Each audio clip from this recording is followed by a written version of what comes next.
আর কত যে জুলুমবাজি করবি তোরা বল, মুসলমানের চোখে আজি ঝরছে কেন জল। আর কত যে জুলুমবাজি করবি তোরা বল, মুসলমানের চোখে আজি ঝরছে কেন জল। ওরে এই দেশে কি মুসলমানের রক্ত দেওয়া নেই, দেশের উপর আসলে আঘাত মুক্তি পেতে দেই।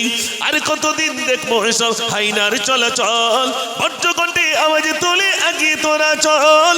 রুখতে চাই রুখতে চাই রুখতে চাই, কালা কানুন আইন মোরা রুখতে চাই। রুখতে চাই রুখতে চাই রুখতে চাই, কালা কানুন আইন মোরা রুখতে চাই। আজ বাংলা নয় গুজরাট নয় অস্থির গোটা দেশ, পার্লামেন্টে বসি তোমরা নাটক করছো বেশ। মাদ্রাসার মসজিদ গুলো করতে চাইছো শেষ, ওয়াকাফ সম্পদ লুটবার এক ফন্দি করছো বেশ। ইংরেজদের বর্বরতা হার মানিয়েছে আজ, মুসলিম তুমি ঘুমিয়ে কেন করতে ওঠো আজ। ওই চাওলা হয়ে দেশ চালালিয়ে মন্ডে তো হয়, সাম্প্রদায়িক দাঙ্গা বাঁধিয়ে রাজ করতে চাই। রুখতে চাই রুখতে চাই রুখতে চাই, কালা কানুন আইন মোরা রুখতে চাই।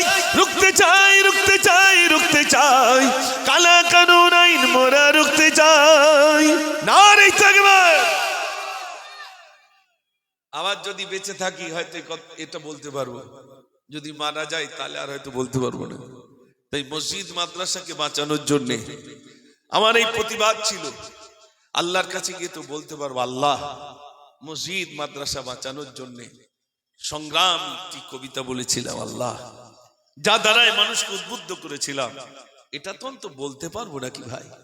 আমরা এখানে যারা আছি, মসজিদ মাদ্রাসা আমাদেরকে বাঁচাতে হবে, তার জন্যে ময়দানে নামতে হবে, প্রতিবাদ করতে হবে। আগামী দিনে যেই ডাকুক, আলহামদুলিল্লাহ, যদি মসজিদের জন্য মাদ্রাসার জন্য আমাদের ডাক দেয়, বিশেষ করে আমাদের ভাইজান যদি ডাক দেয়, আমরা সেদিন যাবো তো ইনশাআল্লাহ। একটু জোরে বলুন না ইনশাআল্লাহ। তাহলে একবার তাকবীর জোরে দেন, নারে তাকবীর। আর একটু জোরে দেন, নারে তাকবীর। সংক্ষেপ করলাম ভাই।